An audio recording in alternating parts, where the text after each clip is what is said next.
Merdeka belajar wujud yang nyata. Raih mimpimu juga cita-cita. Generasi emas Indonesia. Profil pelajar Pancasila tanamkan di dalam dada.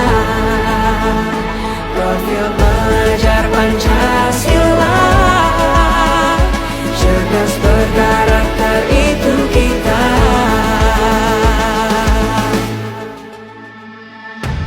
Beriman dan bertakwa pada Tuhan yang Maha Esa. Berakhlak mulia berkebinekaan global kita. Gotong royong berjiwa mandiri, berpikir kreatif dan bernalar kritis. Perbedaan bukan suatu halangan untuk kita saling bergandeng tangan. Bhinneka Tunggal Ika semboyan negeri kita yang harus kita jaga bersama. Profil pelajar Pancasila tanamkan di dalam dada. Profil pelajar Pancasila cerdas berkarakter itu kita.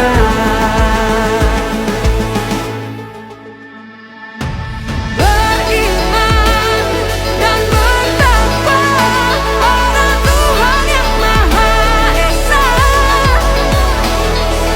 Berakhlak mulia berkebinekaan global kita. Gotong royong berjiwa mandiri, berpikir kreatif dan bernalar kritis.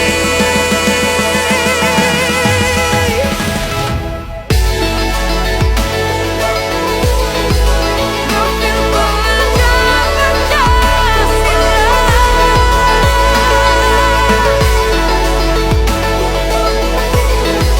Profil pelajar Pancasila.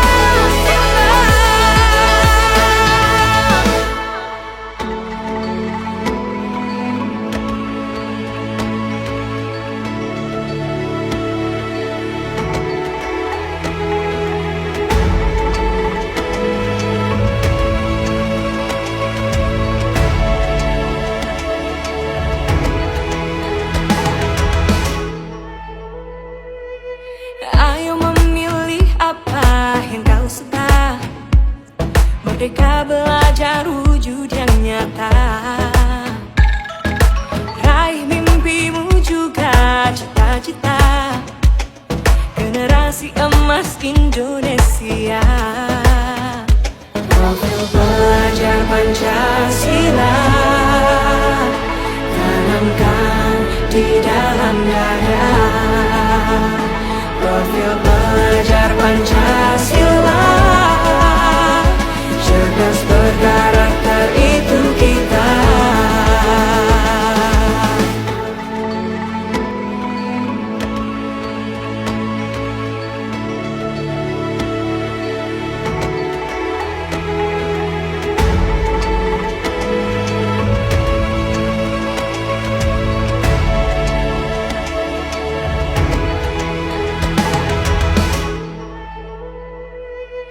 Ayo memilih apa yang kau suka. Merdeka belajar wujud yang nyata. Raih mimpimu juga cita-cita. Generasi emas Indonesia. Profil pelajar Pancasila tanamkan di dalam dada. Profil pelajar Pancasila cerdas Assalamualaikum warahmatullahi wabarakatuh.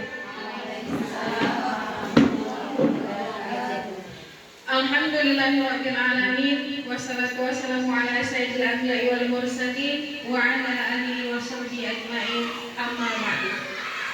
Pertama-tama puji dan syukur marilah sama-sama kita hadirkan kehadirat Allah Subhanahu wa taala yang telah memberikan kita kesempatan sehingga dapat berhadir berkumpul pada hari ini.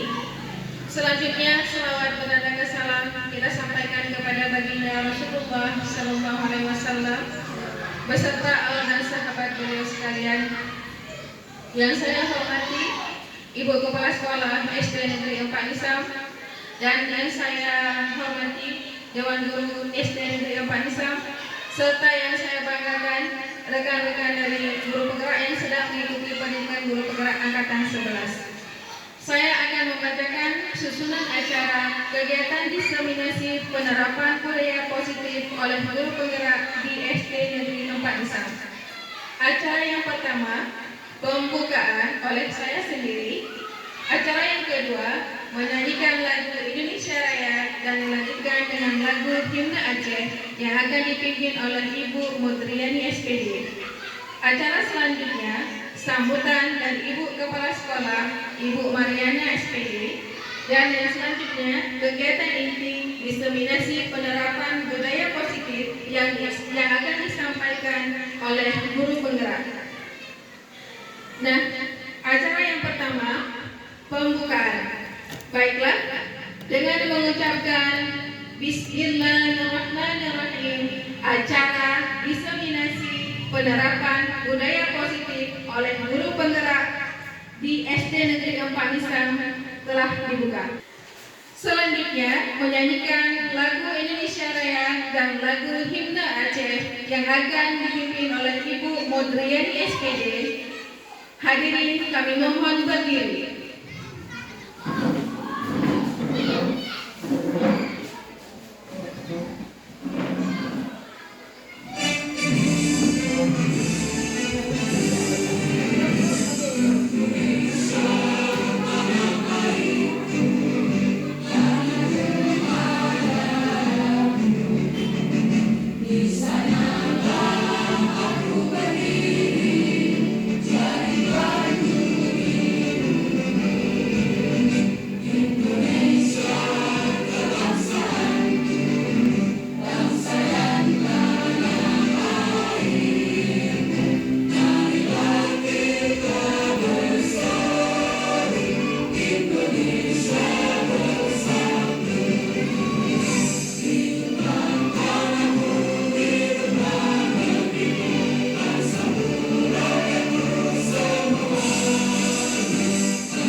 Hadirin dipersilahkan duduk kembali.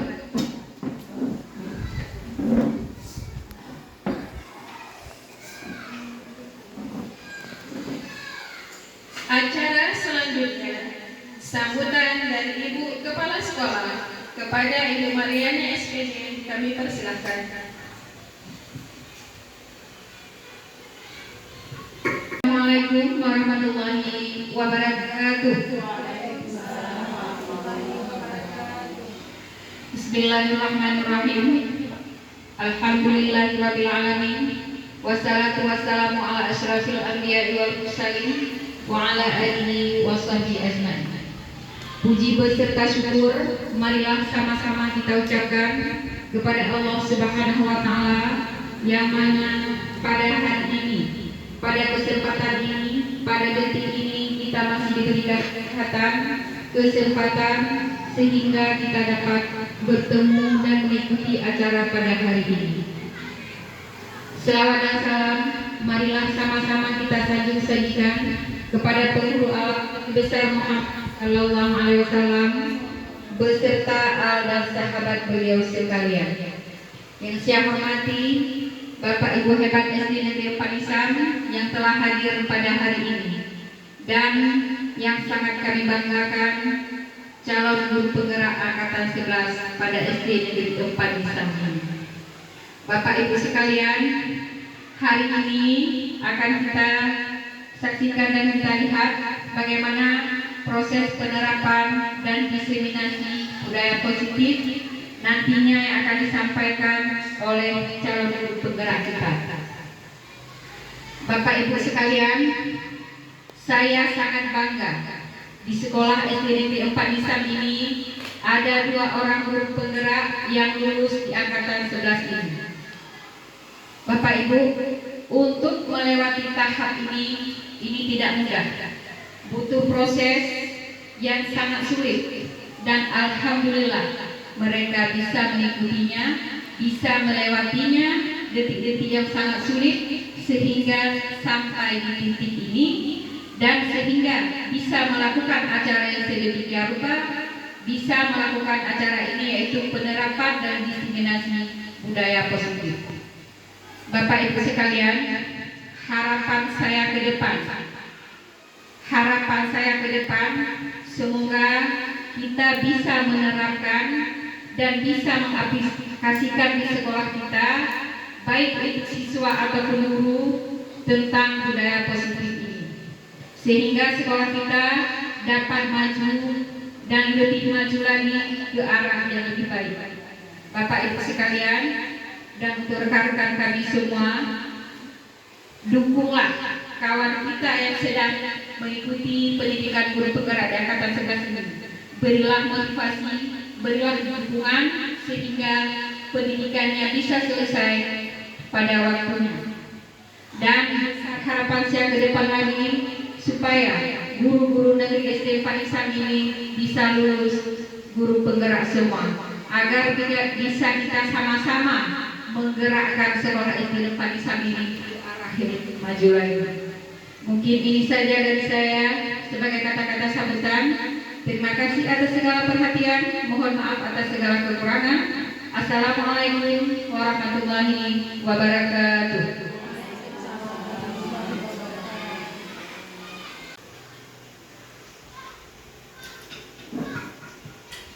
Terima kasih saya mengucapkan kepada Ibu Kepala Sekolah yang telah memberikan kata-kata sambutan dan juga arahannya untuk kita semua. Baiklah, acara selanjutnya merupakan pemaparan diseminasi budaya positif yang akan disampaikan oleh calon guru penggerak angkatan 11 di SD Negeri 4 Nisam. Saya selaku MC dan pembukaan mohon undur diri, mohon maaf atas segala kekurangan. Terima kasih atas segala perhatian. Wabillahi taufiq wal hidayah. Wassalamualaikum warahmatullahi wabarakatuh.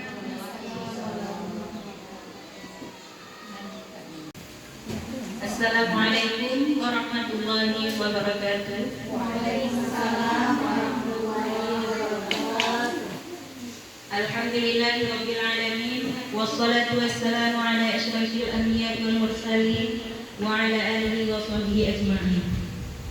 Puji syukur marilah sama-sama kita panjatkan kehadirat Allah Subhanahu wa taala yang mana oleh Allah telah memberikan kepada kita kesempatan, kesehatan sehingga kita dapat berkumpul di ruangan yang sangat sederhana ini. Tak lupa pula selawat beriring salam, mari sama-sama kita persembahkan ke pangkuan baginda Allah Nabi besar Muhammad Sallallahu Alaihi Wasallam. Semoga dengan selalu kita berselawat kepadanya, kita mendapatkan syafaatnya di yaumil akhir nanti. Amin ya rabbal alamin. Pada hari ini, Rabu tanggal 21 Agustus di SD Negeri 4 Nisam ini, kita insya Allah kita akan berdiskusi dalam rangka aksi nyata diseminasi materi budaya positif CGP Angkatan 11 Kabupaten Aceh Utara. Terima kasih banyak saya ucapkan kepada seluruh Dewan Guru rekan-rekan yang telah hadir bersama-sama untuk meluangkan waktunya untuk berdiskusi terkait modul 1.4 budaya positif. Kita mulai. Ibu-ibu, apa kabar semuanya hari ini? Baik, Ibu. Baik semua ya. Alhamdulillah.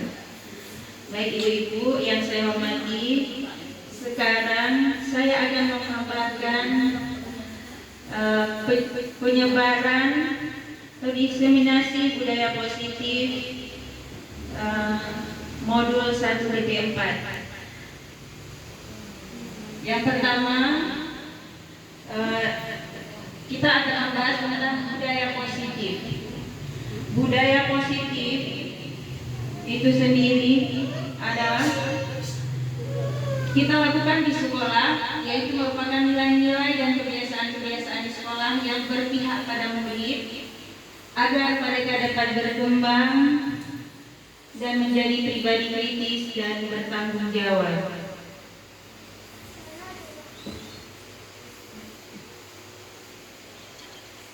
Tujuan pendidikan itu Ki Hajar Dewantara yaitu menuntun segala kodrat yang ada pada anak-anak agar mereka dapat mencapai keselamatan dan kebahagiaan yang setinggi-tingginya baik sebagai manusia maupun sebagai anggota masyarakat.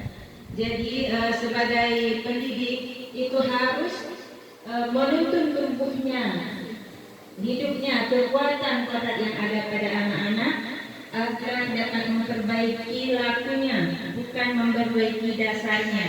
Jadi kita harus memperbaiki tingkah laku atau karakter dari anaknya, bukan dari sikap dasar dari anak tersebut.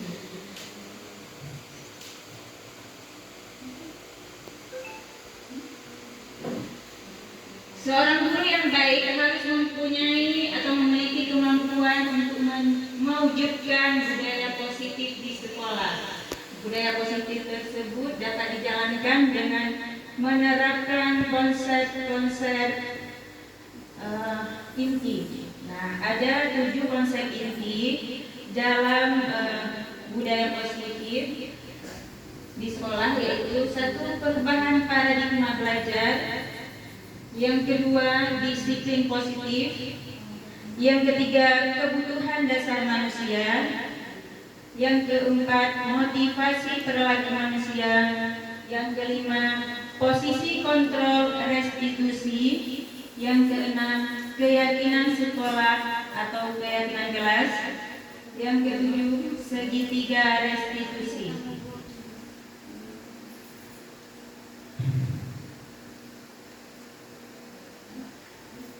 Disiplin positif. Yang pertama, kita semua tahu dan sudah pernah menerapkan disiplin positif di sekolah kita.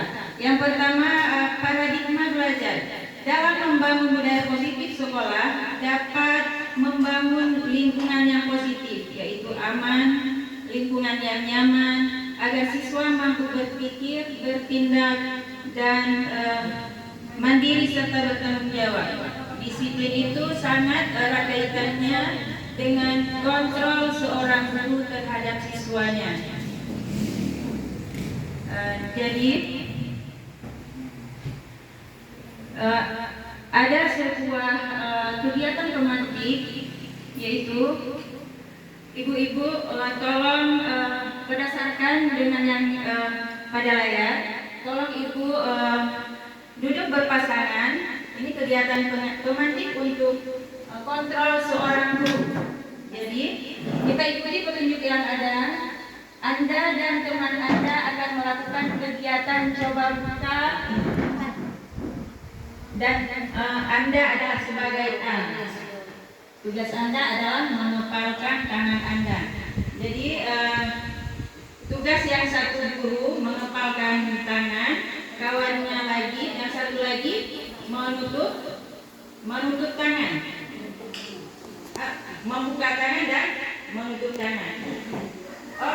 Guru yang menutup tangan berusaha menutup tangannya karena di dalam tangannya ada sesuatu benda yang sangat berharga, dan yang kawannya satu lagi berusaha untuk membuka tangan dan mengambil benda berharga yang ada di tangan kawannya. Coba ibu-ibu bayangkan bahwa ada benda berharga yang ada di kepalan tangan itu. Iya, boleh dengan cara merayu atau menggelitik. Kalau enggak, tangannya tidak ada terbuka. Boleh dengan memarahi, dengan merayu, dengan memberi uang misalnya. Uang dulu baru membuka.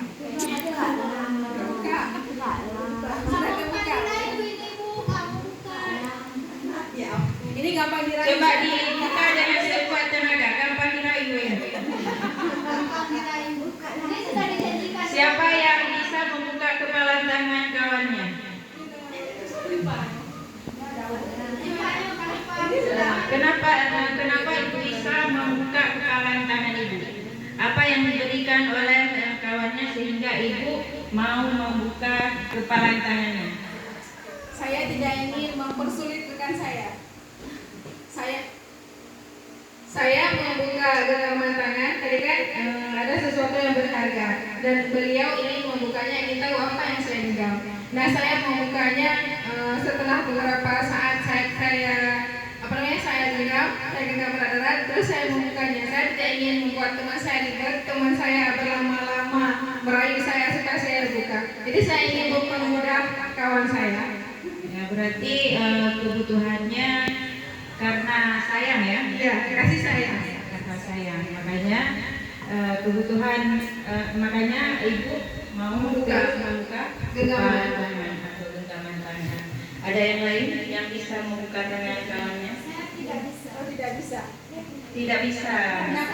Pelit semua. Kenapa ibu tidak bisa membuka? Sudah saya iming-iming apapun tetap tidak bisa. Tidak mempan rayuan ya. Jadi yang menjadi kontrol di sini kan tentang kontrol seorang guru, Jadi siapa di sini yang menjadi kontrol utamanya? Apa guru yang membuka tangan atau yang mengepalkan tangannya?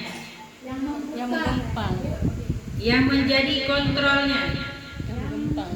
Oh, yang membuka tangan. Yang membuka tangan atau tidak membuka tangan itu adalah kontrolnya. Yang menggumpal, yang jadi kontrolnya. Iya. Ada yang lain? Ibu Khadijah? Yang menggumpal yang bisa menjaga kontrolnya, karena dengan kita sendiri. Ya. Yang menggenggam itulah yang memegang kontrolnya yang sebenarnya. Kalau kita ingin membukanya karena kasihan, karena atau karena kita nggak sanggup lagi menahan rayuan, Itu langsung kita buka. Itu berarti yang memegang kontrol adalah kita yang memegang. Tapi kalau misalnya kita ini tidak membukanya, kan bisa juga. Sekuat apapun dia merayu kita, pasti genggamannya tidak akan terbuka.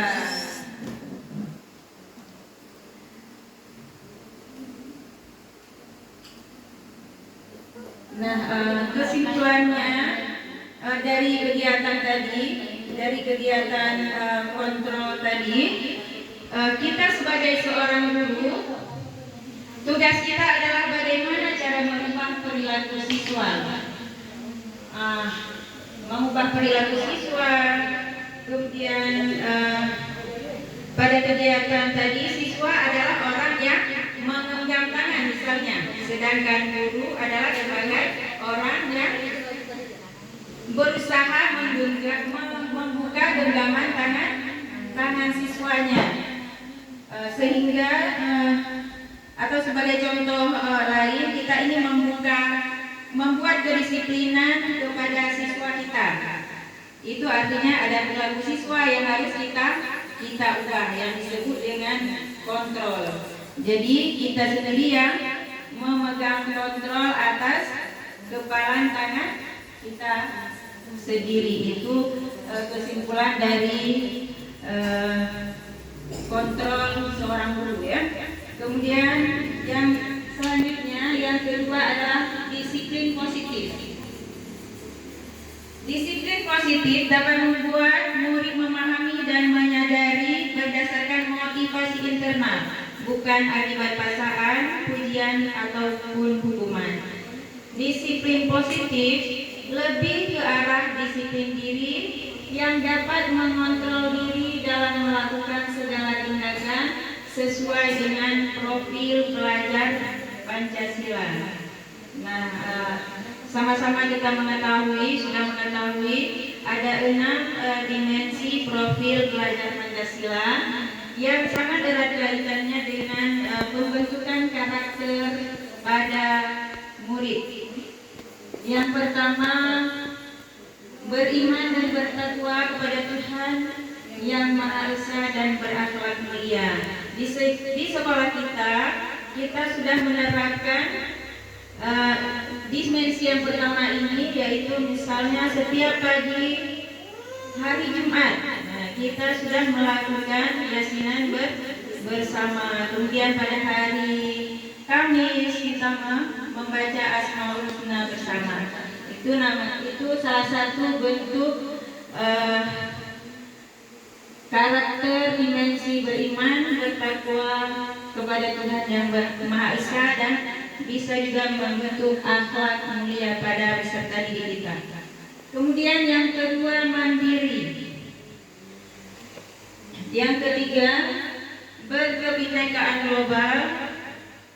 Yang keempat, dimensi pelajar Pancasila, bergotong royong, kreatif, dan bernalar kritis. Semuanya sudah kita laksanakan di sekolah kita.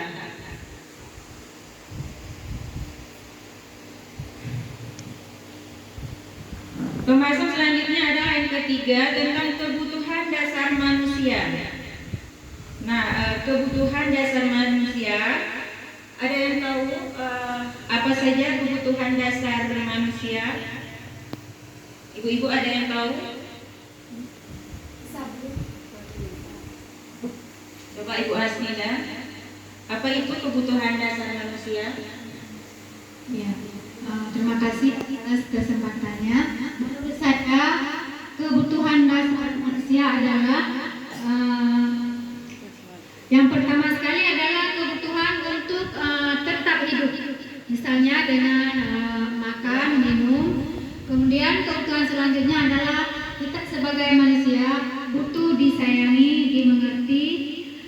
Di sini mungkin kebutuhan akan kasih sayang, dan kita juga butuh untuk bebas untuk melakukan keinginan-keinginan kita. Mungkin demikian jawaban dari saya. Ya, bagus sekali Bu Asmida. Ada yang lain yang menambahkan? apa saja kebutuhan dasar yang sangat dibutuhkan oleh manusia.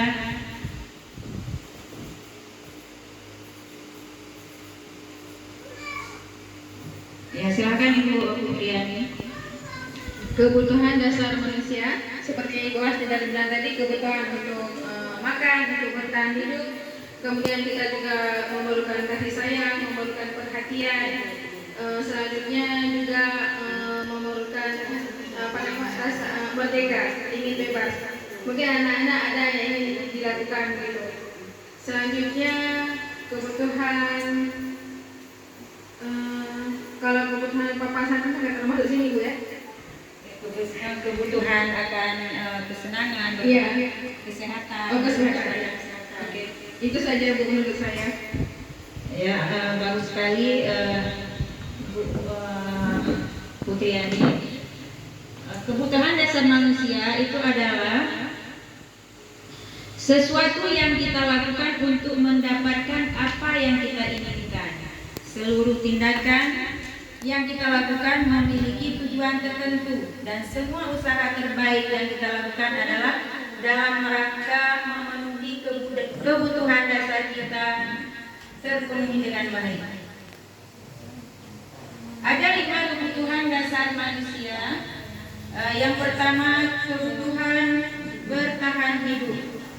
Contohnya, misalnya kita membutuhkan makan, minum, tempat tinggal, yaitu untuk bertahan hidup. Kemudian kebutuhan akan kasih sayang dan rasa diterima. Kita setiap orang, semua orang butuh kasih sayang dari orang lain, dan butuh perasaan bahwa kita dalam kelompok itu kita diterima oleh orang di sekitar kita. Kemudian yang ketiga, penguasaan. Yang keempat, kebutuhan dasar manusia, yaitu kebebasan. Yang kelima, kesenangan ya.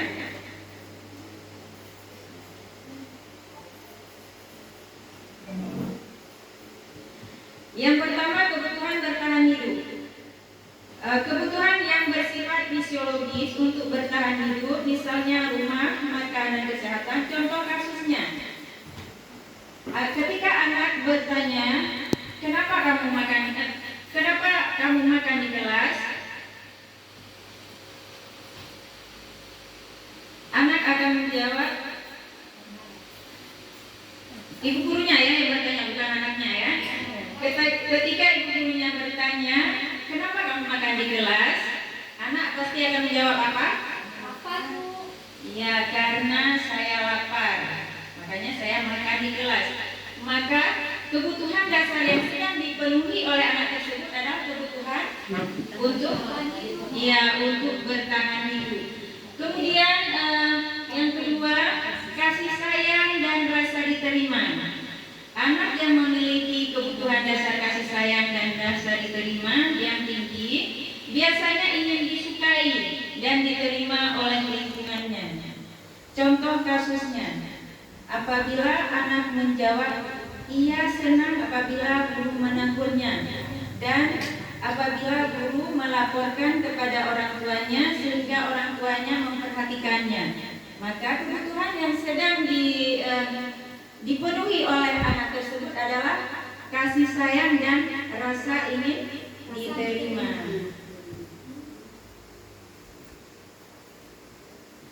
Kemudian penguasaan atau kebutuhan pengakuan atas kemampuannya.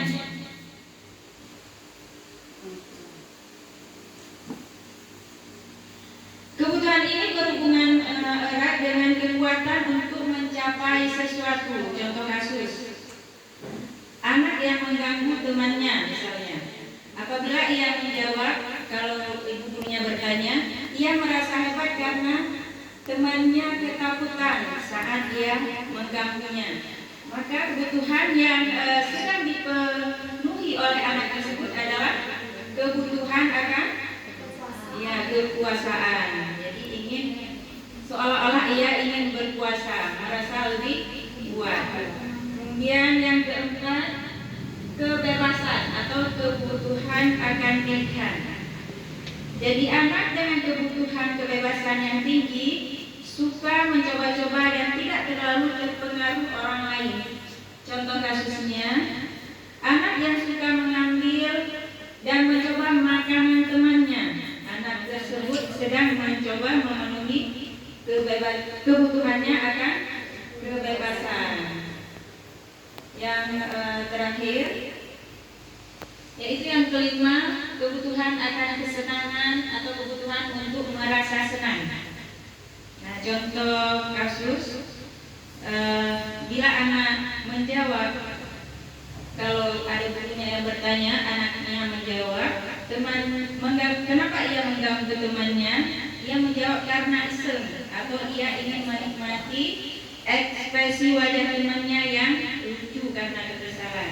Jadi anak tersebut pada dasarnya sedang memenuhi kebutuhannya, yaitu kebutuhan akan kesenangan.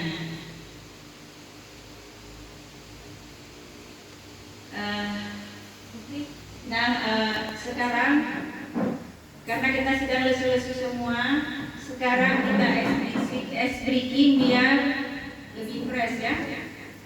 Coba semuanya kita berdiri sebentar sejenak untuk melakukan ice breaking.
udah nggak ngantuk lagi.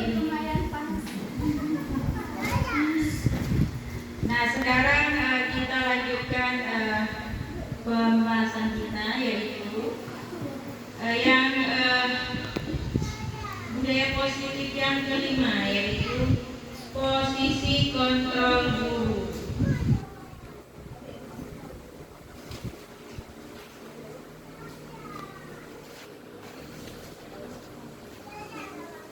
Yang kelima, posisi kontrol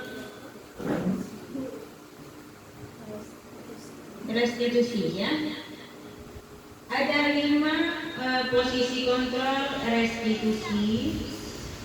Yang pertama, guru sebagai penghukum. Yang kedua, guru sebagai pembuat rasa bersalah. Yang ketiga, guru sebagai teman. Yang keempat, guru sebagai pemantau.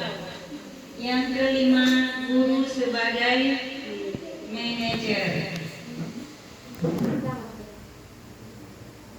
Nah, posisi kontrol guru di sini ada pada kasus siswa tidak memakai sepatu, misalnya guru bertindak sebagai penghukum. Anak-anak berdiri di depan kelas, itu kata gurunya. Itu merupakan salah satu kata-kata yang digunakan oleh seorang guru sebagai penghukum. Kemudian yang kedua, guru sebagai pembuat rasa bersalah. Nah, contoh kata-katanya, berapa kali ibu harus memberitahu kamu, ibu kecewa sama kamu. Jadi dengan perkataan guru yang seperti itu, anak-anak merasa bersalah. Kemudian posisi kontrol yang ketiga yaitu sebagai teman. Guru itu bisa dijadikan sebagai teman untuk peserta didiknya.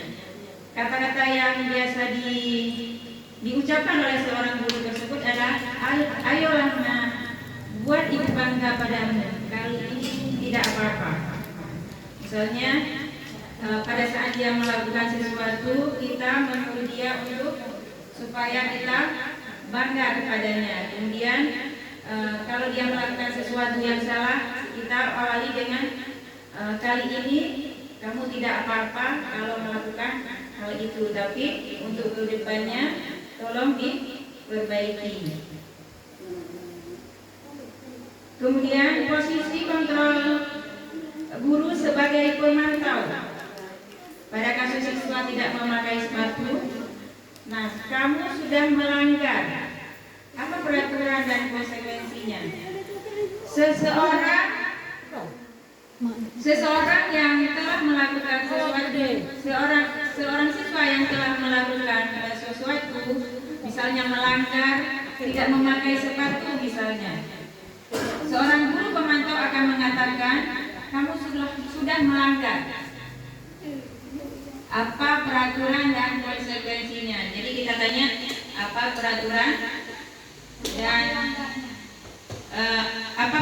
yang dilanggarnya dan konsekuensinya itu apa?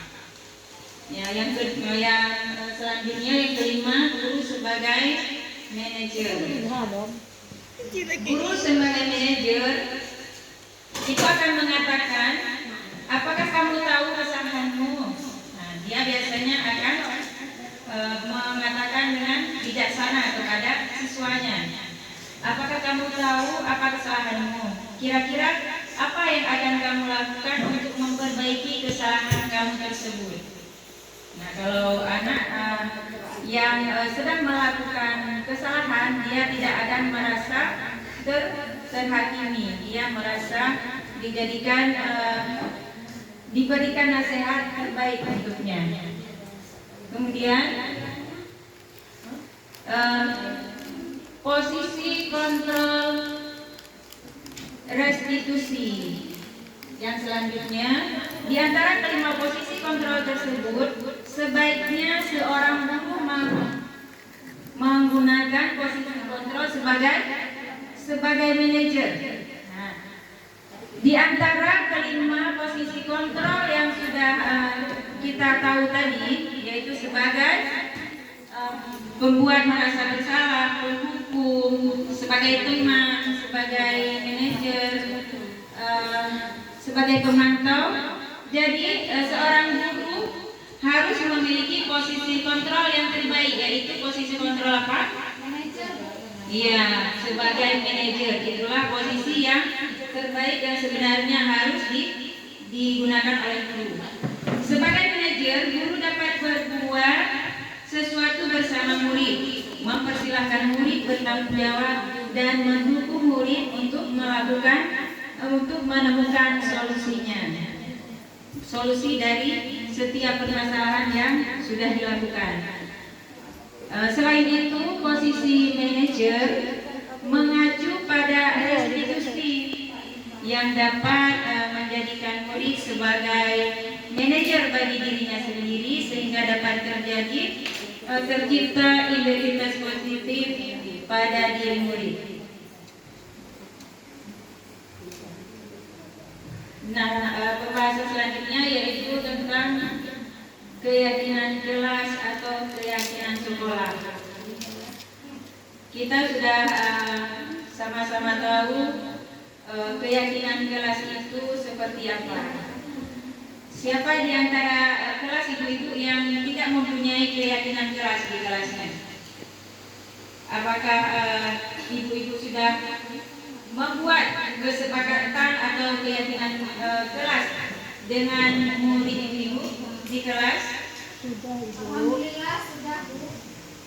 Cuman mungkin di sini sesuai dengan penjelasan Ibu tadi mungkin di kalimat keyakinan kelasnya, karena kami menggunakan bukan keyakinan kelas tapi kesepakatan kelas. Iya. Kita memang biasanya melakukan kesepakatan kelas atau keyakinan kelas.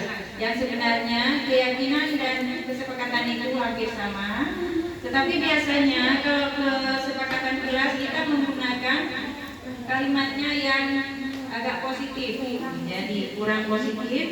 Jadi menggunakan kata-kata tidak, jangan, itu sebenarnya tidak boleh digunakan pada kalimat keyakinan kelas. Mengapa bukan peraturan kelas saja? Mengapa harus keyakinan kelas? Mengapa yang kita buat kan ada peraturan, ada keyakinan? Mengapa bukan peraturan saja kalimatnya? Harus keyakinan.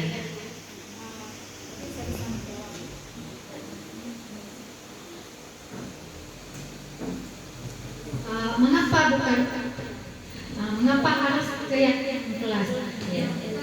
Kalau keyakinan peraturan itu lebih ke nanti ada konsekuensinya, ada sanksi atau hukumannya. Jadi anak-anak merasa tertekan. Di sini kita sedang mengembangkan budaya positif. Anak-anak harus berbuat sesuatu berdasarkan dari dalam dirinya sendiri. Jadi kita harus memilih keyakinan kelas, karena keyakinan kelas itu adalah hasil dari musyawarah atau antara hasil kesepakatan antara guru dan murid. Jadi mereka akan melaksanakan dengan sukarela, bukan karena terpaksa ataupun tekanan. Demikian. Ya, bagus sekali Bu Hasnidan. Suatu keyakinan akan lebih bisa memotivasi seorang siswa dari dalamnya atau dari dirinya sendiri secara intrinsik. Berarti motivasinya untuk melakukan sesuatu itu berasal dari dalam dirinya. Seorang akan lebih bersemangat untuk menjalankan keyakinannya daripada hanya sekedar mengikuti peraturan saja.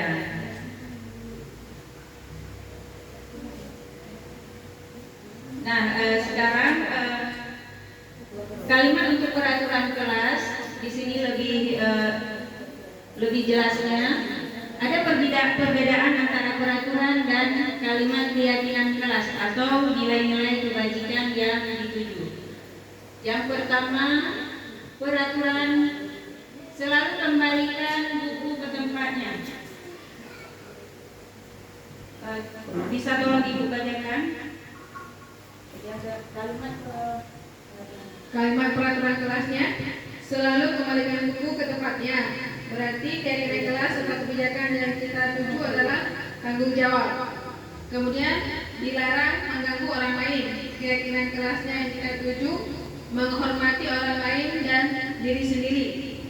Kemudian hadir di sekolah 15 menit sebelum pembelajaran dimulai. Keyakinan kelas atau nilai kebajikan yang kita tuju menghormati orang lain, komitmen pada tujuan atau berkomitmen. Selanjutnya, dilarang melakukan kekerasan. Di sini keyakinan kelas atau nilai pendidikan yang dituju adalah keselamatan dan menghormati orang lain. Selanjutnya, peraturannya dilarang menggunakan narkoba. Keyakinan kelas atau nilai kebaikan yang kita tuju adalah kesehatan. Kemudian peraturannya adalah berganti atau menunggu giliran. Keyakinan kelas yang kita tuju adalah menghormati orang lain dan melatih kesabaran. Yang selanjutnya peraturannya adalah menggunakan masker. Keyakinan kelas atau nilai kebaikan yang dituju adalah kesehatan dan keselamatan.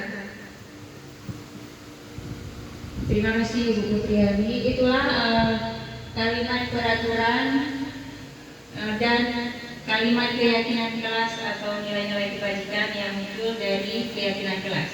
Sekarang cara pembuatan atau pembentukan keyakinan kelas. Yang pertama lebih abstrak dari peraturan. Yang kedua berupa pertanyaan universal. Kalimat keyakinan kelasnya harus berupa pernyataan yang umum, yang universal. Kemudian yang ketiga dibuat dalam bentuk kalimat positif, tidak boleh dibuat dalam bentuk kalimat negatif. Keempat, kalimatnya singkat agar mudah diingat. Jadi kalau kalimatnya singkat, anak-anaknya, siswanya mudah mengingat dan menjalaninya. Kemudian yang kelima, sesuai dengan kondisi sekolah agar mudah diterapkan. Yang keenam, semua warga kelas dilibatkan saat pembuatan. Nah, saat pembuatan keyakinan kelas, kita harus melibatkan semua anggota dari kelas kita. Misalnya kelas 3, kita harus membuat keyakinan sesuai dengan kesepakatan bersama. Baiklah ibu-ibu, kita sekarang akan melihat dokumentasi proses pembuatan keyakinan kelas.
Sekarang intinya pada saat kita melakukan pembuatan keyakinan kelas bersama siswa menurut video ini, kita harus melakukan musyawarah dulu atau kesepakatan dulu bersama siswa-siswa kita, yaitu dengan cara menuliskannya ide-ide mereka atau keinginan mereka di dalam kelas atau impian mereka di dalam kelas untuk kita tempelkan di papan misalnya setelah mereka menuliskannya. Kemudian baru kita baca dan kalau misalnya ada kalimat yang negatif kita ubah dulu menjadi kalimat yang positif. Jadi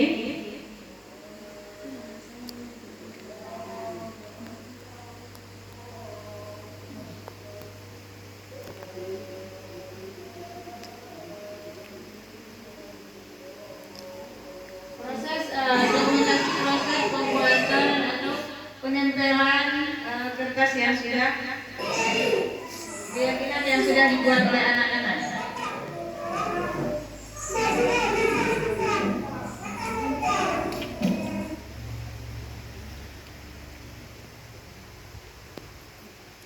Nah, contoh kalimat keyakinan kelas yang sudah mereka buat, misalnya masuk kelas tepat waktu, saling menghargai, menghormati, jujur dan bertanggung jawab, kerjasama dengan baik, buanglah sampah pada tempatnya, jagalah kebersihan, kemudian mengerjakan tugas yang diberikan guru dan menjaga kenyamanan kelas.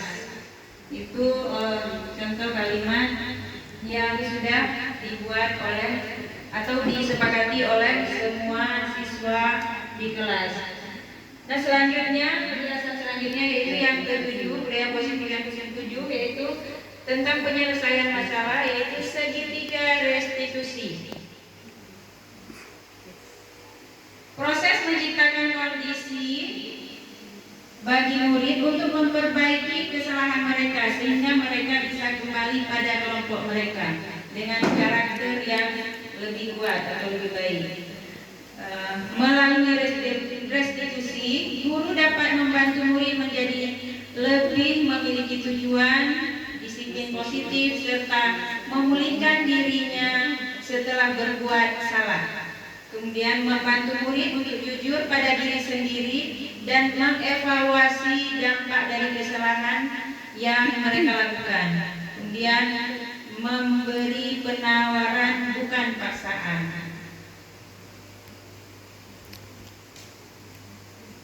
Selanjutnya ada 3 tahapan segitiga restitusi. Yang pertama, menstabilkan identitas. Kata-kata yang biasanya diucapkan itu berbuat salah itu tidak apa-apa. Tidak ada manusia yang sempurna. Saya juga pernah melakukan kesalahan seperti itu. Ibu tidak tertarik mencari siapa yang salah, tapi ibu ingin mencari solusi dari permasalahan. Itulah kata-kata yang biasa diucapkan oleh seorang guru dalam menstabilkan identitas. Kemudian yang kedua, validasi tindakan yang salah. Kata-kata yang diucapkan biasanya, kamu pasti punya alasan mengapa kamu melakukan hal tersebut. Kamu patut bangga pada dirimu sendiri karena kamu telah melindungi sesuatu yang penting buat kamu. Kemudian yang ketiga, menanyakan keyakinan. Jadi keyakinan di sini adalah menanyakan keyakinan kelas yang sudah disepakati oleh anak. Jadi gurunya menyatakan kalau ada anak yang berbuat salah, kamu masih ingat dengan keyakinan kelas kita? Apa bayanganmu tentang kelas yang ideal atau kelas yang kalian impikan? Kemudian kamu mau jadi orang seperti apa? Nah, kalau anak-anak yang mempunyai rasa ingin memperbaiki diri, dia akan terasa termotivasi untuk melakukan perbaikan.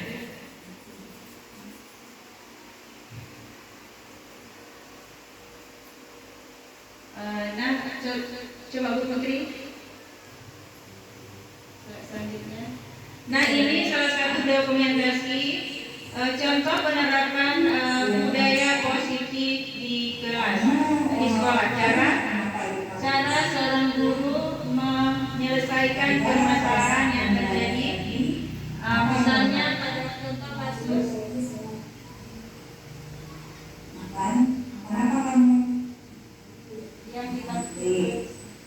yang contoh kasus tersebut yang ditampilkan adalah dia makan sesuatu di kelas. Siswa makan di kelas saat jam belajar. Jadi pada video tersebut itu merupakan contoh penyelesaian kasus dengan segitiga restitusi.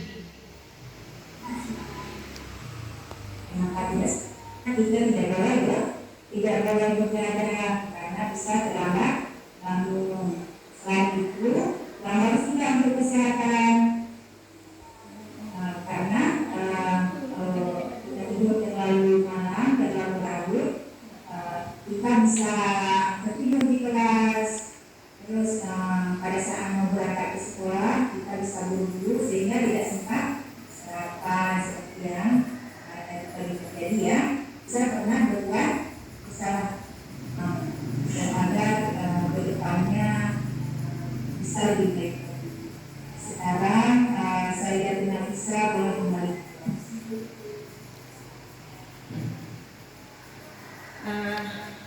Demikian acara penyelesaian masalah melalui segitiga restitusi.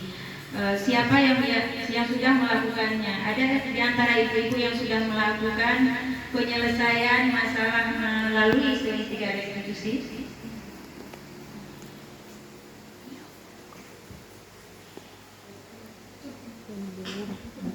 Sudah ada? Belum ya? Istilahnya kita baru mendengarkan ya. Semoga dengan penjelasan ini nantinya kita bisa menerapkan segitiga restitusi pada saat kita menyelesaikan berbagai permasalahan yang terjadi pada siswa kita. Demikian presentasi budaya positif, diseminasi budaya positif. Semoga dengan presentasi ini bisa memberi manfaat untuk kita semua dan bisa kita terapkan terutama di sekolah kita. Saya akhiri, wabillahi taufiq wal hidayah. Wassalamualaikum warahmatullahi wabarakatuh. Waalaikumsalam warahmatullahi wabarakatuh.